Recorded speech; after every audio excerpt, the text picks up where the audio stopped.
आइए भक्तों श्रवण करते हैं हल षष्ठी की संपूर्ण व्रत कथा। एक नगर में दो स्त्रियां रहती थी। दोनों एक ही परिवार की थी और रिश्ते में देवरानी जेठानी लगती थी। देवरानी का नाम सलोनी था, जो बड़ी ही नेक, सदाचारिणी तथा दयालु थी। जेठानी का नाम तारा था, वह स्वभाव से बड़ी ही दुष्ट थी। एक बार दोनों ने हल छठ का व्रत किया। विधिवत पूजन इत्यादि के बाद शाम को दोनों भोजन के लिए थालियां परोसकर ठंडी होने के लिए रखकर बाहर जा बैठी। उस दिन सलोनी ने खीर तथा तारा ने महेरी बनाई थी। अचानक दो कुत्ते उनके घर में घुसे और भोजन खाने लगे। अंदर से चप चप की आवाज आई तो दोनों अपने अपने कक्ष के भीतर जाकर देखने लगी। सलोनी ने कुत्ते को खीर खाते देखा तो कुछ नहीं बोली तथा बर्तन में बची हुई बाकी खीर भी उसके आगे डाल दी। लेकिन तारा थाली में मुंह मारते कुत्ते को देखते ही आग बबूला हो गई। उसने कमरे का द्वार बंद किया और फिर डंडा लेकर कुत्ते को इतना मारा कि उसकी कमर ही तोड़ डाली। कुत्ता अधमरा होकर जैसे तैसे जान बचाकर वहां से भागा। दोनों कुत्ते जब बाहर मिले तो एक दूसरे का हाल चाल पूछने लगे। जो कुत्ता सलोनी के यहाँ गया था बोला, मैं जिसके कक्ष में गया था वह स्त्री तो बड़ी भली है। मुझे खीर खाते देखकर भी उसने कुछ नहीं कहा, बल्कि बर्तन में खीर खत्म हो जाने के बाद उसने उसमें और खीर डाल दी ताकि मैं भरपेट खा सकूं। उसने तो मेरी आत्मा ऐसी तृप्त की है, मैं उसे बार बार आशीर्वाद दे रहा हूँ। मेरी तो ईश्वर से यही कामना है कि मरने के बाद मैं उसी का पुत्र बनूं और जीवन भर उसकी सेवा करके इस ऋण को चुकाता रहूं। जिस प्रकार उसने मेरी आत्मा को तृप्त किया है, उसी प्रकार मैं उसकी आत्मा को तृप्त और प्रसन्न करता रहूं। अब तुम बताओ, तुम्हारे साथ क्या बीती? लगता है हारी तो वहाँ खूब पिटाई हुई है। दूसरा कुत्ता बड़े ही दुखी स्वर में बोला, तुम्हारा अनुमान ठीक है भाई। आज से पहले मेरी ऐसी दुर्गति कभी नहीं हुई थी। पहले तो थाली में मुंह मारते ही सारा जबरा हिल गया। फिर भी भूखे से परेशान होकर मैंने 2-4 कौर सटके ही थे कि वह दुष्ट आ गई और कमरा बंद करके डंडे से उसने मुझे इतना मारा कि मेरी कमर ही तोड़ डाली। मैं तो ईश्वर से यही निवेदन करता हूँ कि अगले जन्म में मैं उसका पुत्र बनकर उससे बदला चुकाऊं। जैसे उसने मार मार कर मेरी कमर तोड़ी है, वैसे ही भीतरी मार से मैं भी उसका हृदय और कमर तोड़ डालूं। कहते हैं कि बेजुबान की बदुआ बहुत बुरी होती है। इसे देव योग ही कहा जाएगा। कि दूसरा कुत्ता शीघ्र ही मर गया और मरकर उसने तारा के घर में ही पुत्र रूप में जन्म लिया। पुत्र रत्न पाकर तारा बहुत खुश हुई। पुत्र को लेकर उसने अपने मन में बड़े बड़े मनसूबे बांध लिए। मगर दूसरे ही दिन जब घर घर में हल षष्ठी का पूजन हो रहा था, वह लड़का मर गया। तारा की तो जैसे दुनिया ही उजड़ गई। वह दहाड़े मार मार कर रोने लगी, मगर किया क्या जा सकता था। जैसे तैसे उसने अपने सीने पर सब्र का पत्थर रख लिया। फिर तो हर वर्ष उसका लड़का होता और हल षष्ठी के दिन मर जाता। जब 3-4 बार ऐसा हुआ तो तारा को इस पर कुछ संदेह हुआ कि आखिर मेरा लड़का हल षष्ठी को ही क्यों मरता है। फिर एक रात सपने में उसे वही कुत्ता दिखाई दिया। उसने कहा, मैं ही बार बार तेरा पुत्र होकर मृत्यु को प्राप्त हो रहा हूँ। तूने मेरे साथ जो व्यवहार किया था, मैं उसी का बदला चुका रहा हूँ। तारा बहुत दुखी हुई और उसने अपने किए का प्रायश्चित करने का उपाय पूछा। तब उस कुत्ते ने बताया, अब से हल छठ के व्रत में हल से जुता हुआ अन्न तथा गाय का दूध दही न खाना होली की भुनी हुई बाल तथा होली की धूल आदि हल छठ पूजा में चढ़ाना। तब कहीं मैं तेरे घर में आकर जीवित रहूंगा। पूजा के समय यदि तारक गण छिटके तो तू समझना कि अब मैं यहाँ जीवित रहूंगा। तारा ने वैसा ही किया और इस हल षष्ठी के व्रत के प्रभाव से उसकी संतान जीने लगी। तभी से संतान कामना और सुख सौभाग्य के लिए यह व्रत किया जाता है। प्रेम से बोलिए हल षष्ठी माता की जय। प्राचीन काल में एक ग्वालिन थी। उसका प्रसव काल अत्यंत निकट था। एक और वह प्रसव से व्याकुल थी तो दूसरी ओर उसका मन गौरस दूध दही बेचने में लगा हुआ था। उसने सोचा कि यदि प्रसव हो गया तो गौरस यूं ही पड़ा रह जाएगा। यह सोचकर उसने दूध दही की घड़े सिर पर रखे और बेचने के लिए चल दी। किंतु कुछ दूर पहुंचने पर उसे असहनीय प्रसव पीड़ा हुई। वह एक झरबेरी की ओट में चली गई और वहां एक बच्चे को जन्म दिया। वह बच्चे को वहीं छोड़कर पास के गांव में दूध दही बेचने चली गई। संयोग से उस दिन हल षष्ठी थी। गाय भैंस के मिश्रित दूध को केवल भैंस का दूध बताकर उसने सीधे साधे गांव वालों में बेच दिया। उधर जिस झेर बेरी के नीचे उसने बच्चे को छोड़ा था उसके समीप ही खेत में एक किसान हल जोत रहा था। अचानक उसके बैल भड़क उठे और हल का फल शरीर में घुसने से वह बालक मर गया। इस घटना से किसान बहुत दुखी हुआ। फिर भी उसने हिम्मत और धैर्य से काम लिया। उसने झर बेरी के कांटों से ही बच्चे का चीरे हुए पेट में टाके लगाए और उसे वहीं छोड़ चला गया। कुछ देर बाद ग्वालिन दूध बेचकर वहां आ पहुंची। बच्चे की ऐसी दशा देखकर उसे समझते देर नहीं लगी कि यह सब उसके पाप की सजा है।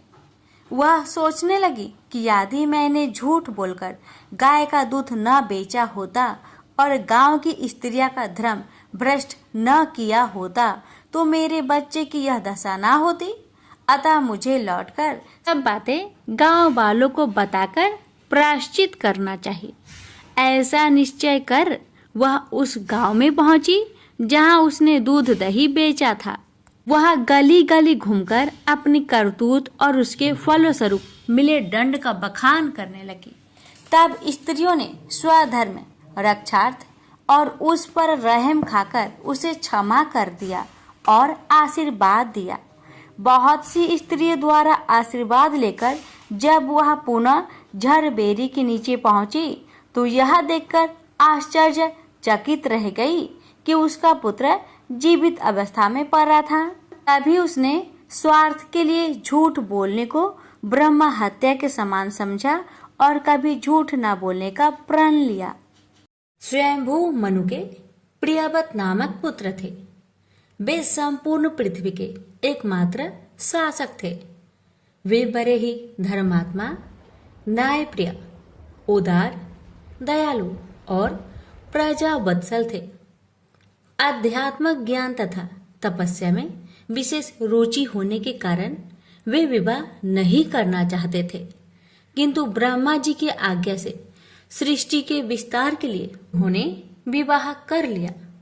दीर्घ काल तक उन्हें कोई संतान प्राप्त नहीं हुई। तब महर्षि कश्यप ने उनसे पुत्र श्रेष्ठी यज्ञ करवाया और यज्ञ के प्रसाद के प्रभाव से रानी मालिनी ने यथा समय एक दिव्य कुमार को जन्म दिया। किंतु काल की प्रेरणा से वह कुमार मरा हुआ था। रानी मालिनी मरे हुए पुत्र को देखकर शोक से मूर्छित हो गए। राजा प्रियव्रत दुख से अत्यंत व्याकुल हो गए। समस्त राज परिवार शोक से संतप्त हो गया। राजा अत्यंत विचार में पड़ गए कि प्रथम तो कोई संतान ही नहीं हुई और विशेष प्रयत्न से हुई भी तो मरी हुई। हाय, मैं बड़ा हतभाग्य हूँ। न जाने मैंने कौन से दुष्कर्म किए जिनके परिणाम स्वरूप यह दुख भोगना पड़ रहा है। इससे तो अच्छा था कि संतान ही ना होती। इस प्रकार से वे विलाप करने लगे। मंत्रियों ने उन्हें अनेक प्रकार से ढाढ़स दिलाया और आगे का कार्य करने की सलाह दी। रानी को रोता बिलखता छोड़ राजा प्रियव्रत पुत्र को लेकर शमशान में गए और वहां एकांत भूमि में पुत्र को छाती से चिपकाकर उच्च स्वर में रोने लगे। वे करे तो क्या करे, पुत्र शोक से वे स्वयं भी मरे हुए से हो गए थे। इतने ही में उन्हें वहां एक दिव्य विमान दिखाई पड़ा, शुद्ध अष्टापिक के समान दिव्य पैमान। वह विमान अमूल्य रत्नों तथा मणियों से जड़ित एवं पुष्पों की माला से सुशोभित था। राजा ने उस विमान पर बैठे हुए दिव्य वस्त्र भूषणों से सुशोभित कांतिपूर्ण एवं मनोरम स्वरूप वाली एक युवा देवी को देखा। उनका वर्ण श्वेत चंपा पुष्प के समान उज्जवल था। उनके मनोहर मुखमंडल पर सौंदर्य, माधुर्य एवं सौम्यता का आभा झलक रही थी। देवी के मुखमंडल के चारों ओर एक दिव्य तेजोमय मंडल प्रकाशित हो रहा था। वे मधुर मुस्कान बिखेर रही थी। इस रूप में उन्हें देखकर ऐसा मालूम पड़ता था मानो वे साक्षात कृपा की मूर्ति ही हो। उनका दर्शन करते ही राजा के मन में एक बिलचन शांति का अनुभव हुआ। उन्हें लगा कि निश्चित ही ये कोई देवी शक्ति संपन्न मात्र रूपा है, जो मेरे दुख को देखकर मुझ पर कृपा करने आई है। वे उन्हें प्रणाम करने लगे और फिर उन्होंने अपने मृत बालक को भूमि पर रख दिया तथा कतार दृष्टि से वे देवी के किसी विशिष्ट अनुग्रह की प्रतीक्षा करने लगे। देवी षष्ठी विमान से उतरकर राजा के समीप चली आई और कहने लगी, राजन, मैं देव सेना हूँ। मेरा नाम षष्ठी है। मैं बालक की आदि शास्त्री देवी हूँ। आज तुम्हारे पुत्र शोक से दुखी होकर मैं यहाँ आई हूँ।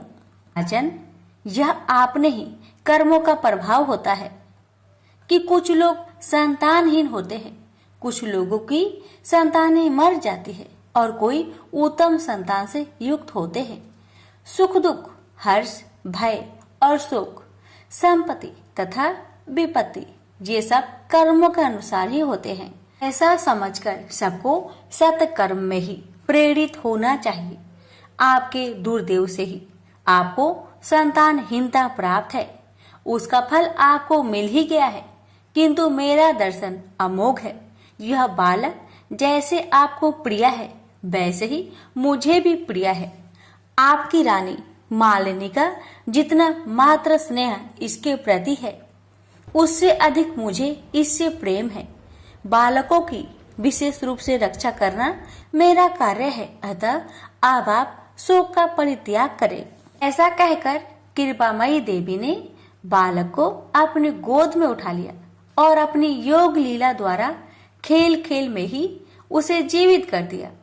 अपने वास्तविक माता के अंग का मधुर एवं दिव्य स्पर्श पाते ही उस बालक की आभा एवं छवि भी दोगुनित हो उठी और वह बालक माँ की गोद में मुस्कुराते हुए किलकारी मारने लगा।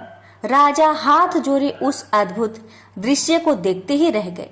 महान आश्चर्य और देवी की कृपा शक्ति को देखकर राजा अभिभूत से हो गए। तब देवी ने राजा से कहा, राजन, यह तुम्हारा पुत्र सभी सद्गुणों से संपन्न है। यह भगवान नारायण का कलावतार है। यह क्षत्रियों में सर्वश्रेष्ठ तथा संपूर्ण पृथ्वी का आधिपति होते हुए सहस्त्र यज्ञों को संपन्न करेगा। यह महान ऐश्वर्य से संपन्न निर्मल हृदय, विद्वानों का प्रेम भाजक तथा योगियों, ज्ञानियों और तपस्वियों का सिद्ध रूप होगा। इसे जन्मांतर की सभी बातें याद रहेगी। तीनों लोकों में इसके यश एवं कीर्ति का गुणगान होता रहेगा। ऐसा कहकर देवी ने उस बालक को सुव्रत नाम से पुकारा और तभी से उसका यह नाम प्रसिद्ध हो गया। देवी ने पुनः कहा, राजन, तुम स्वयंभू मनु के पुत्र हो। संपूर्ण त्रिलोक्य पर तुम्हारा शासन चलता है, अतः तुम सर्वत्र मेरी पूजा कराओ और स्वयं भी करो। यह कहकर भगवती षष्ठी ने बालक सुब्रत को राजा को समर्पित कर दिया और अनेक आशीर्वाद एवं वर प्रदान कर वे अंतर्ध्यान हो गए। हे षष्ठी माता, जैसी कृपा आपने राजा पर किया, वैसी कृपा आपकी कथा कहने वाले, सुनने वाले, हुक्कार भरने वाले अपने सभी भक्तों पर अपनी कृपा सदा बनाए रखना। प्रेम से बोलिए षष्ठी देवी की जय। एक बार गणेश जी ने पृथ्वी के मनुष्य की परीक्षा लेने का विचार किया। वे अपना रूप बदलकर पृथ्वी पर भ्रमण करने लगे। उन्होंने एक बालक का रूप बना लिया, एक हाथ में एक चम्मच में दूध ले लिया और दूसरे हाथ में एक चुटकी चावल ले लिए और गली गली घूमने लगे।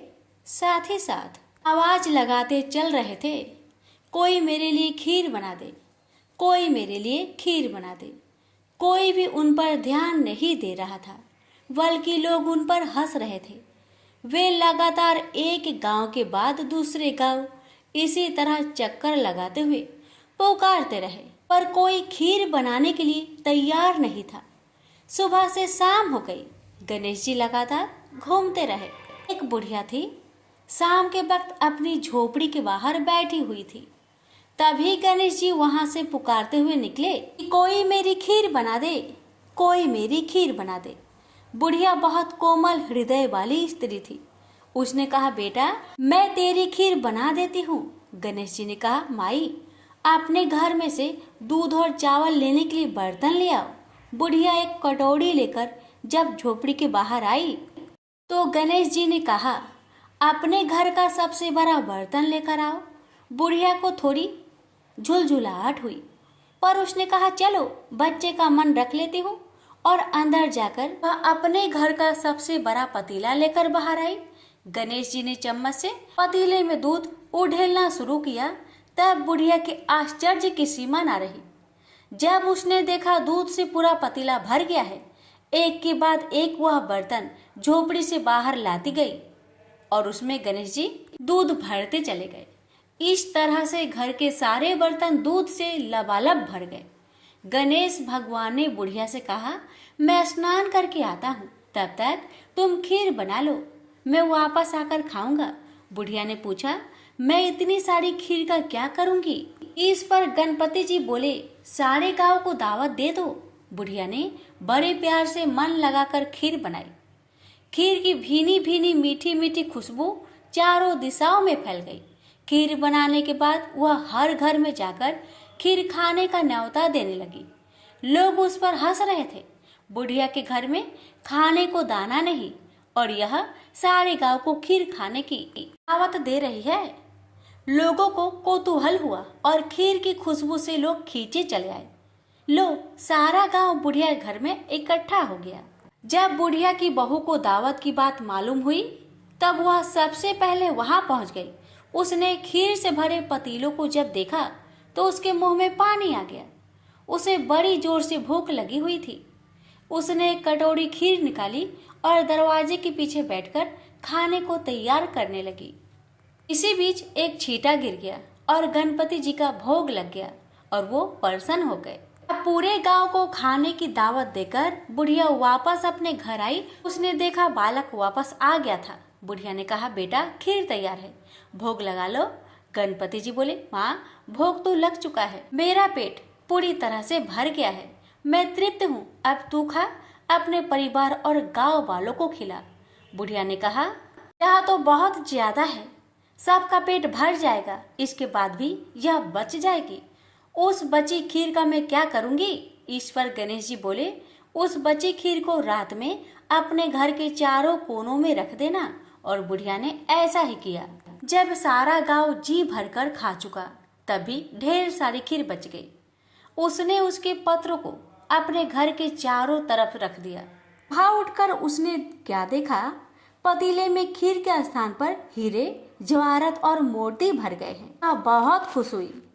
उसकी सारी दरिद्रता दूर हो गई। वह आराम से रहने लगी। उसने गणपति जी का एक भव्य मंदिर बनवाया और साथ में एक बड़ा सा तालाब भी खुदवाया। इस तरह उसका नाम दूर दूर तक प्रसिद्ध हो गया। उस जगह वार्षिक मेले लगने लगे। लोग गणेश जी की कृपा प्राप्त करने के लिए उस स्थान पर पूजा करने और मान्यताएं मानने के लिए आने लगे। गणेश जी सबकी मनोकामनाएं को पूरी करने लगे। प्रेम से बोलिए गणेश भगवान की जय। श्रवण करेंगे हल षष्ठी माता की आरती। जय जय जय जय जय हल षष्ठी माता, तुम्हें बिन सुख संपत्ति कोई न पाता।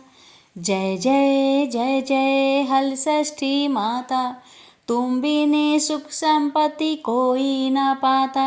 भादो मास की षष्ठी तिथि पावन, व्रत करे जो पावे फल सावन। जय जय जय जय हल षष्ठी माता, तुम बिन सुख संपत्ति कोई न पाता। हल और धरती का तुम हो रानी, तुमसे ही उपजे अन्य कहानी। हल और धरती का तुम हो रानी, तुमसे ही उपजे अन्य कहानी। बलराम संगे तुम्हारा है नाता, खेती बाड़ी में तुमने सुख लाता। जय जय जय जय हल षष्ठी माता, तुम बिन सुख संपत्ति कोई न पाता। जो जन श्रद्धा से व्रत है करता, अन्न धन घर में है भरता।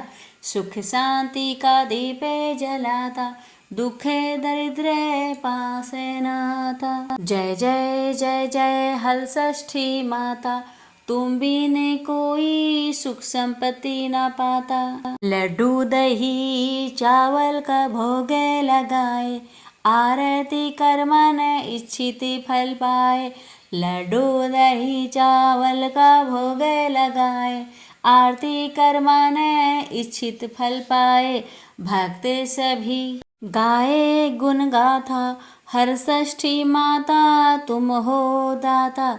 जय जय जय जय हर षष्ठी माता, तुम बिन सुख संपत्ति कोई न पाता। जय जय जय जय हल षष्ठी माता, तुम बिन सुख संपत्ति कोई न पाता। प्रेम से बोलिए हल षष्ठी माता की जय।